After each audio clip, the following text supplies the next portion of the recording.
Week 6 is upon us in the NFL, so today we're going to talk about the Robert Saleh firing and also some of our favorite matchups to watch out for. The Jets made it officially fired Robert Saleh. Your reaction, first off? I think this is very stupid. The timing is very wrong. They fired the wrong coach on the coaching staff. And Aaron Rodgers' diva mode, I guess, is activated because there's no way he did not have a say in this. And the simple thing is this. They fired the wrong coach. They fired the wrong person of the staff so far. So I'm assuming you're going with Hackett like everybody, right? Oh, yeah. Like, look, okay. What is the Jets' defense? Good. Are they playing good? Yes. The reason why they're in it against Minnesota was the Jets' defense. Aaron Rodgers out here throwing interceptions. 3 interceptions, right? Hackett hasn't done shit on the offensive side. There's a reason why he got fired from Denver, right? The only reason he's here is because of Aaron Rodgers. Yeah. So Hackett's the issue. I don't know how Saleh's the issue here. Yeah. So obviously, well, okay, don't get me wrong. Saleh does. He's a coach. He has some responsibility, but Hackett's the big issue. So you're right. The defense, no issues, right? That's why, if he wants to, even right now, for sure, I think he's gonna take the rest of the season off. Obviously, me and you went back when I was at work when this happened, and you obviously instantly messaged me. Fire Gus, hire Saleh. And I made a joke earlier, like Saleh's gonna make it. I think week 1 overreaction or whenever it was. Saleh's gonna fight for his job, otherwise Bill might take his job, Bill Belichick that is, and he might be the new coordinator for the Indianapolis Colts for all we know, right? No, for me, I'm not surprised or shocked. I am surprised by the timing. 2-3 record still there. You're still gonna play the Bills this week, right? Beating up themselves. Exactly, right. So that you could easily take the division for there. Yes, I agree that like Aaron Rodgers had a say. Did he have a say? I guess they're watching their words. He did not have a say right now, but there were stuff shown, whatever was said in the media, the whole weird hug shove thing that happened as well. So obviously, like it came down to Aaron Rodgers. We knew that 100%. For me, I understood why he got fired because he's in charge of the whole football team. Unfortunately, yes, that's why with the whole Cliff thing, when me and you were arguing about it, I always said he's only going to be in charge of one side of the ball. That's his specialty. So in this case, he might not be the right guy to like be in charge of leading the whole team. How guys like Bill and Shane Steichen, even right now, D'Amico Ryans, there's early on Raheem Morris. Good news. What he's doing there is good on both sides of the ball. So for me, like he was gonna get fired. I thought it would have been at the end of the year. Yeah. I didn't think it was gonna be like this. Yeah, so I'm not gonna agree. I'm not gonna fully agree with you that it's stupid, but I do not think it's right at the moment. Maybe if they had lost, I would have waited the Buffalo game at least. Here's the question: if Robert Saleh wasn't fired right before week 1, the Jets will still be 2-3 right now. Depending on the coach, right? No, like say he just got fired right before they have this thing, right? Like at the end of the day, Hackett's running the offense. Yeah. Right. As simple as that. No matter what happens, like you got lucky that Minnesota and the Jets defense slowed down Minnesota. Otherwise, that was a blowout. Right. That would have and should have been a blowout for Minnesota. It's funny because the defensive coordinator is taking duties now. Maybe he's a better overall manager of people. However he's gonna lead it with the coaching side of things. Well, you might just be the yes man. True. Right. Like at the end of the day, he came because of Saleh. Because keep in mind, I forget his name, but he came from the San Francisco when Saleh got hired. So it's not like he's obviously filling in. And he's the right guy to take over. If it was Hackett, I would have been pissed. Then we know 100% Rodgers was in place. Nah, it's this guy's at least the right guy because the strong side of the ball is still the defense, and it should have been him. But without spending too much time here, I don't think he's going to take a job in the middle of the year. He might, and if I'm Robert Saleh, I wouldn't as much as we want as Colts fans or any other fan base there because I see Saints fans. I see the other things. Do you think he's not getting another head coaching opportunity? You know that right now, right? As of right now? I don't think he will. I don't his think he record will. with the Jets wasn't the greatest either. It wasn't. Was it his fault completely? No, it's not. But he did what he's supposed to. He did what he was responsible for. At least, like he. At the end of the day, like last year, can you blame Saleh for last year? Rodgers tears his Achilles like 2 plays in. Yeah, right. I can't blame him for that, which is why I'm like, he's going to have to go on the defensive coordinator job for a little bit. I just don't understand how Hackett's still here. I just really don't. We know. Like, we know why, but like, I'm talking about like in terms of like a normal perspective, obviously the reason is Aaron Rodgers. But like, straight up, like the best way to describe this offense is dog shit. And I'm like, that's the best way genuinely to describe this Yeah. offense. Like, it makes zero sense how. I mean, you got Garrett Wilson involved this week, but how the hell is Brees Hall not being like? I don't just don't Unleashed, understand. yeah. Like, how's Brees Hall not being unleashed? How's Garrett Wilson finally got unleashed this How much week? of it somewhat to the At the end of O-line the as day- well, but Huh? somewhat of it is also in the O-line. Yeah, no, it just- protections it for just- both Brees Hall, Braylon Hill, and Aaron Rodgers hasn't been the greatest as well. But I do want to say this: he will probably come back as a defensive coordinator. Oh, 100%. Where do you think he ends up most likely? Not where do we want him? Okay, so obviously I- we want this Indy. Where I think I'm saying San Francisco again. I think he might just go back. Yeah, Yeah. because usually what happens in this case is a coach gets fired. They usually go back as long as they go back to their head coach. Let's just say that They go In back to this someone case, they know at least. Yeah, someone and they know. Shanahan is still the head coach, which is what Hackett lost his job. Guess where he went up with Aaron Rodgers, Yeah. right? Yeah, his head So- coach. Yeah, his head coach. But no, unfortunate. But I'm not surprised by it. It's just the timing is a little bit peculiar to me. We're 5 weeks in when he got fired, going into the week 6. But hopefully, we'll get right into the matchup then. Let's see how much of a thing. It's a Monday Night Football game between the Jets and the Bills. Division practically on the line here. The Bills are now 3-2 after starting 3-0. So this game could easily go down to 500. The Jets win this game. They're winning. They're leading the division because they're gonna have a Yeah, tiebreaker. as simple as that. Yeah. But But yeah, let's start off with it. The biggest issue on the Bills side of the ball right now, or Bills football team right now, is gotta be two things: injuries, and the second thing is their O-line's pressure rate against Josh Allen. It has gone slowly and slowly higher each game, and there's a combination, right? One is O-line, obviously, and the two is wide receivers not getting open quick enough, especially with Shakir being hurt last game as well. So it made sense, like 44% pressure rate. Allen's going to have to hold on to the ball. And overall, again, Allen's got to be a little bit better, but we're seeing the Joe Brady slowly get exposed because people figured him out right now. And Yeah. how is he going to adjust? He hasn't done that the and last he's 2 going against the Jets defense. Yeah, it's not going to get any easier. Yes, Salah's not there. Let's see what the guy. I'm gonna search his name. I feel like I'm disrespecting the guy, but the Jets defense is gonna be all over him as well. Like Josh Allen was 9 for 30, right? Like not a great game for him. Question is, can Khalil Shakir come back? I'm already seeing trade packages about Devontae Adams on multiple networks now. We're not the only ones who are saying this as well. And it was like centered around a second round and something else on packages, but they need to prove it because if they do not win this game, they need to be all in on either him, at the very minimum, guy like Deontay Johnson or DeAndre Hopkins, right? The foundation is there, right? Like you could see that there is a culture there, there's an identity there, but like at the end of the day, you're gonna have to find a way to mix it up, right? Yeah. Like yes, having a culture and having identity is very important, but if you're too much relying on the culture and identity, you become a little bit predictable as well, right?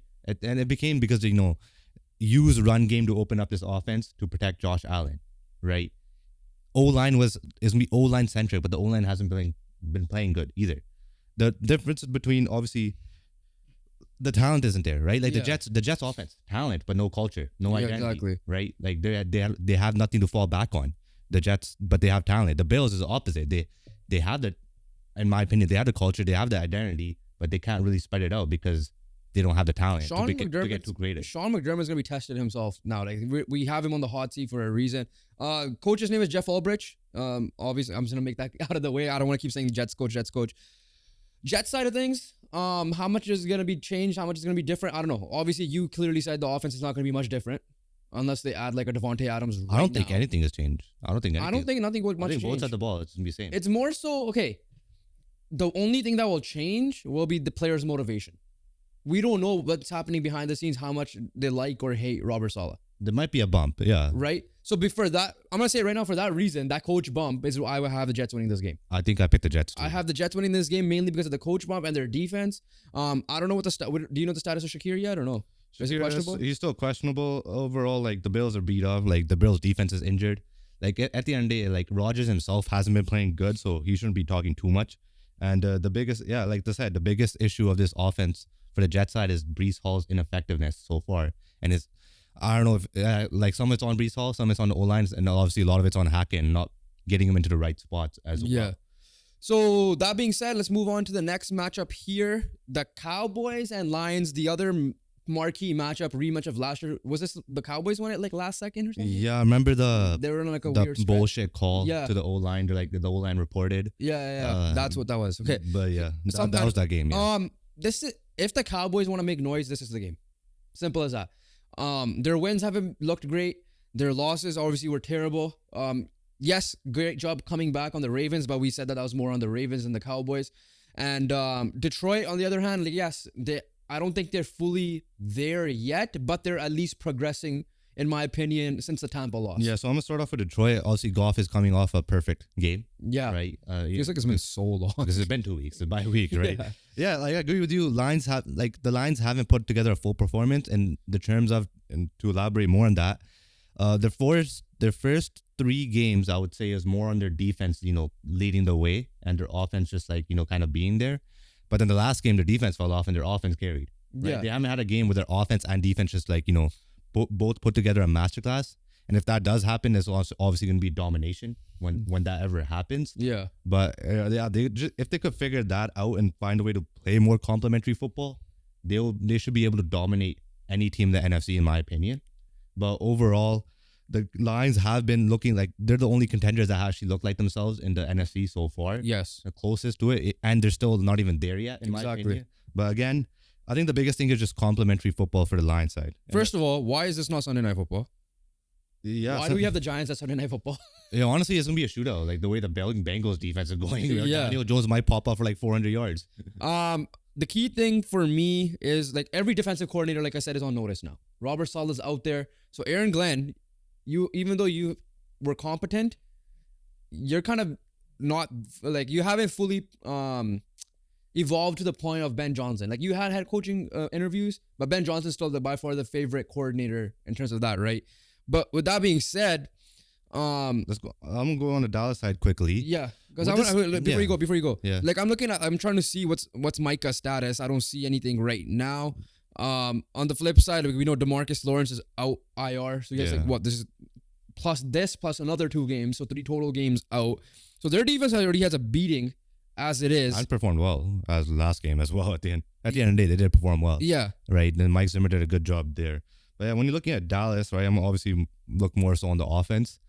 And when I looked at the game and you look at the numbers, yeah, right, they fixed a lot of their weakness in the Steelers game, right? They had somewhat of a run game in Rico Dowdle, right? yeah. He had re-rush for like 80 yards, 4.4 a carry.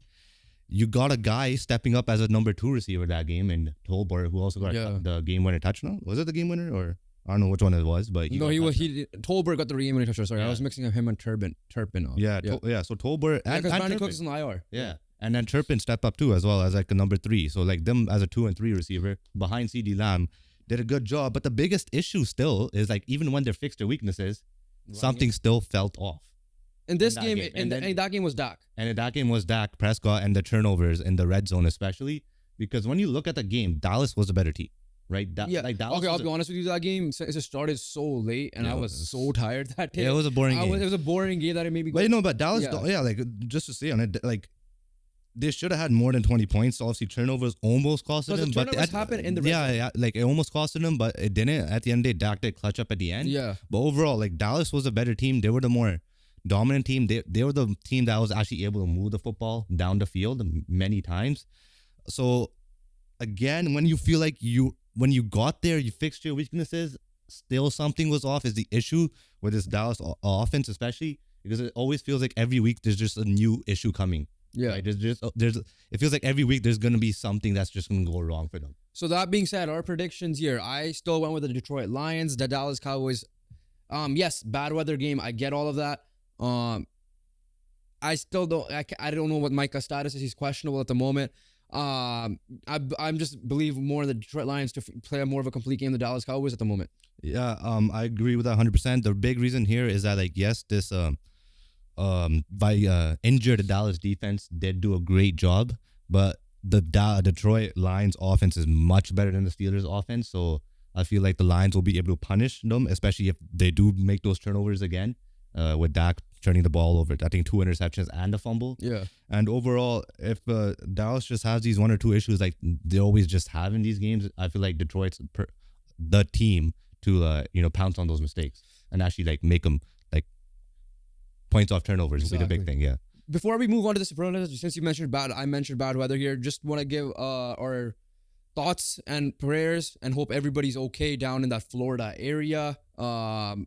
Hurricane Milton, I believe what it's called. So obviously not an ideal time for people down in Florida. So hope everybody's safe. And yeah, our thoughts are with you guys as well.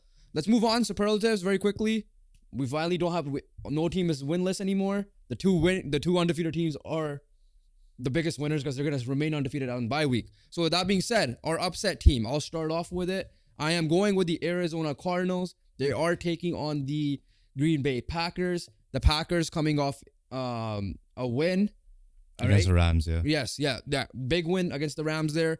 Cardinals, big win against the Niners themselves. And the thing with the Cardinals are, like, outside of the Bills, they're a good team. They had the lead, though. So they should have been better that game. Obviously, that was the first game for Marv as well, so that they didn't have the chemistry rolling. Their other loss was one of their other losses was just a bad loss against the Commanders, right? So in this case, Green Bay, they're still trying to find their way. Jordan Love's second or third game back now, first win of the season for him as a QB. That's not Malik Willis. Cardinals are just an underrated team, exciting team, underrated team. Kyler's low key putting. I'm not saying he's in the MVP race right now, but he could put himself into it if the Cardinals start winning more games. And you have Jonathan Gannon there as well, so I won't be surprised if the Cardinals do win this game. Yeah, so my upset team is the Washington Commanders. They're facing the 3-game win streak Baltimore Ravens right now. They are hot. They're flying. And they have the Lamar Jackson and Derrick Henry thing figured out so far. But again, their defense allowed many points, especially their passing defense was not good once again, which has been struggling so far this season, their biggest issue. And Jaden Daniels proved that he is a threat with his arm. Right, that's the one thing with his insane completion percentage. Bad game for rookie standards. It wasn't even a bad game, honestly. Yeah. Like he still got them points. He still got those deep receptions. That incredible reception play to De'Ami Brown for the 41-yard reception touchdown. And again, I feel like he's just cooking right now. But this is also his biggest test. So I'm just going to transition to it right now. That he is going to be my player to watch because this is going to be the best defense he's faced so far as well. And a nice QB battle matchup as well. Yeah, a nice QB battle matchup. So again, Commanders can upset the freaking Baltimore Ravens, but that's also a reason why I also have Jaden Daniels as my biggest test because at the end of the day, this Ravens defense on paper is still very good. To your point, very quickly, the Ravens, 3-game win streak, but they have looked iffy in obviously the Dallas game and also this game, the one that just happened against Cincinnati as well. So obviously that's not a bad pick there for me. Lock of the week very quickly will be the Pittsburgh Steelers. And the reason why is they're playing the Las Vegas Raiders and they have Aiden O'Connell starting. And you're going to go up against TJ Watt and you're going to go against that defense in general led by Mike Tomlin. Yeah, like obviously offensively, I think it's going to be a defensive matchup. It's going to be a low-scoring game because, like, again, Arthur Smith is kind of coming back down to earth a little bit in terms of the play calling. Obviously Fields, we'll see because there have obviously been talks about Russell Wilson coming in for this game and maybe even just to see how he is, right? Because if he loses this game, it may not be a Fields thing. It might be just get Russell Wilson in. He might be able to put us over the top. We'll see that for later. But for me, I think the Steelers should be a lock. Aiden O'Connell against that defense, there's no way they should be able to put points. Don't doubt the stash, all right? That's the best thing you can say about Aiden O'Connell. But for me, it's the Atlanta Falcons over the Carolina Panthers. Like you said, it's the Carolina Panthers. And the Falcons are coming off their best offensive game so far in one of the games of the year in the NFL so far with Kirk Cousins throwing for 500 yards. Drake London has 150 yards receiving and a touchdown. And I think Darnell Mooney had another 100 yards on top of that with Kyle Pitts actually looking good. And overall, this Falcons team's flying high. Darnell Mooney should have had more points if he didn't make that drop. Or more yards, sorry. More yards, yeah. But overall, yeah, well, probably almost the perfect game for Atlanta on the offensive side. And they should be able to feast against Carolina. Since you already said your player to watch, I'll quickly say mine. I'm going with the young player route. I've mentioned Aiden O'Connell is making his season debut from the start of the game this time, not from the middle of the game. I'm going with Drake May officially making his debut and Spencer Rattler. So I'll start off with Drake May. I don't know if this is the week for him to get going into making his debut. It should have been last week, in my opinion, like you said, because they're playing as Houston. Houston's D-line is scary. Caleb Williams got sacked like 7 times. And the New England Patriots don't have the weapons, Or the even O-line. like the Bears. They don't even have the O-line. And they don't even have that. And then, yeah, they don't even have the O-line. So, you know, I'm just want to see how he does. Like, he was a 3rd overall pick for a reason. He might be a Justin Herbert who came into that against that Chiefs game when he made his season debut and balled. He might do that, right? For all we know, he got to watch sit behind Jacoby Brissett. He got to do obviously watch and also practice with his main guys. And Spencer Rattler. Yeah, same with Rattler. He got to watch. So Spencer Rattler's situation is Derek Carr got hurt. The Saints are now looking like the Saints we thought they're gonna be, which is not a good sign. Like I'm seeing Saints fans on Twitter just calling for Dennis Allen's job. I don't disagree with them, especially with Mike Vrabel sitting there waiting, and now obviously Robert Saleh could come in the DC spot if anything. Offensively, Jake Hayner came into that game, but everybody. I think it's Spencer Rattler's the right choice. You know, once upon a time, he had a good run in college. He went to South Carolina because of the whole Caleb Williams situation in Oklahoma. And that was the right spot, right? I'm not mixing up my schools there. So he was in Oklahoma. Yeah, so okay, it was him and Caleb Williams in battle. Oklahoma, yeah. And then he went to South Carolina. Obviously, did well there. Ended up picking the Saints. He had a good preseason. Chris Olave might be targeted a little bit better as well. Yeah, like you gotta give him the ball more, honestly. So we'll see how he goes. Like, it's a good test for him as well. Who are the Saints playing again? Saints are playing the Bucks. Division matchup. So that's another tough matchup for another rookie coming in, especially this one being a more late round pick. Yeah, so then we're gonna end it off with our defensive players. For me, I have a team, and I'm just gonna go Same here, I have a team. round it off with the Jets defense. Let's see how life after Saleh looks like. You're gonna have to defend a top 5 quarterback in this league. And I don't think much should change, but let's see how they respond. Will they be better? Yeah. Will they be worse? Will they be the same? And let's just hope they're the same or better. And if they are, then obviously there's no issues there. But if they get worse, then we're like, oh, okay, yeah, then maybe. your point for the beginning of the video or for the beginning of this Yeah, episode, they might have made a terrible mistake. for me, I went with the Cleveland Browns because that's the only way they're gonna win this game. They're playing the Philadelphia Eagles. Our next week 6 overreaction, you're probably it might be Browns related if Deshaun Watson puts up another stinker and this team what they got to do. For me, it's the Cleveland Browns just to see how they're gonna be matching up against Philly. Honestly, it's more on Philly. I want to see as well. I might as well throw it out there because Philly themselves haven't been the greatest, not putting out complete games themselves. So both Philly and Browns defense, let's just see how they match up. And that's the only way the Browns could be win. If they lose this game, they're practically out of the playoff race, in my opinion. Oh yeah, they're running for it. That being said, that's the end of this. A preview for Week 6. The NFL season once again does not make sense, but as always, make sure you guys like, comment, and subscribe. Hit that post notification bell because we drop overreaction to all the weeks as well as previews. NHL videos are out. The season started, so make sure you guys check out all the previews episodes there. The NBA is coming up, so stay tuned. So that's why it's important for you to hit that notification bell so you don't miss any episode. Follow our socials, link down below, and we'll catch you guys in the next one. Peace.